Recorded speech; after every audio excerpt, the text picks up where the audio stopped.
to give impression to the opposition that you are ingenious will cost the life, will cost the mind, the heart that accommodated, that receive such demonic suggestion. Now, we should also understand when there's a sudden rise to team up with the opposition against God's enterprise, against God's project, against God's anointed. Now, it could be number one, selfish reasons to secure favor from the evil personality or from the evil people. Number two, the hidden reason to be recognized by the evil personality. Number three, the hidden reason to prevent any sanctions or economic measures in the future. Number four, the expectations of possible political favoritism in the future. Number five, the desire to perpetuate enmity with the victims of the existing erring personality. You want to sell your rights. You want to sell out God's anointed. You want to sell out God's enterprise. You want to partner with the devil against God's project. You want to partner with the devil against God's blessing. Why? For your selfish reasons. You want to secure favor from the people. You want to secure favor from the camp of the enemy. How long can you live in this world? If that's your decision. Number two, the hidden reason to be recognized by the evil personality. The Ziphites wanted to be recognized. They wanted favor from Saul. And you want to be recognized. You know you can't get such recognition because it doesn't have God's endorsement. Number three, the hidden fear to prevent any sanctions or economic measures in the future. Perhaps the Ziphites had fear. They didn't want sanctions from King Saul. They wanted socio-economic breakthrough. They wanted help from King Saul. And is that the reason why you're partnering with people against God's anointed?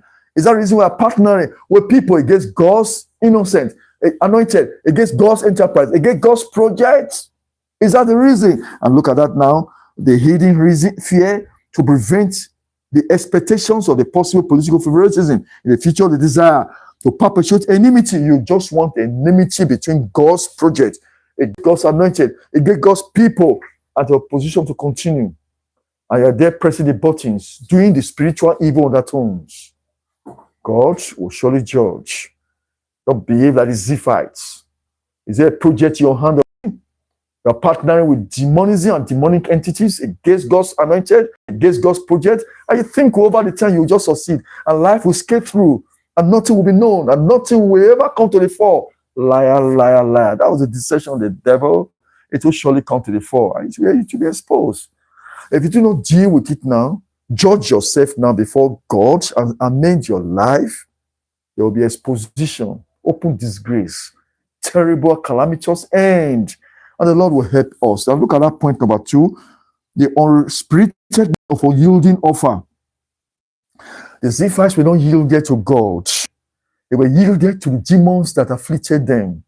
They were yielded to the demons that possessed them. They were yielded to the fear of man in the person of King Saul. And it was unspirited. It was not having the Spirit of God. There was no righteousness in what they did. There was no life of God in what they did. There was no humaneness in what they did. And they partook in your righteous activity to help and to sell the innocent David to King Saul. What kind of decision could that be? Isn't that what happens to us today? How many times do we sell out God's people? By body language. The individual is there, the third person. He doesn't even understand. And you're supposed to be with this person. And somebody spoke something about that person to you, and you felt you are privileged. And you kept it from the person that you're supposed to be with. And you think life will just go wonderfully without correcting the problem or exposing the person to that person you're supposed to be with.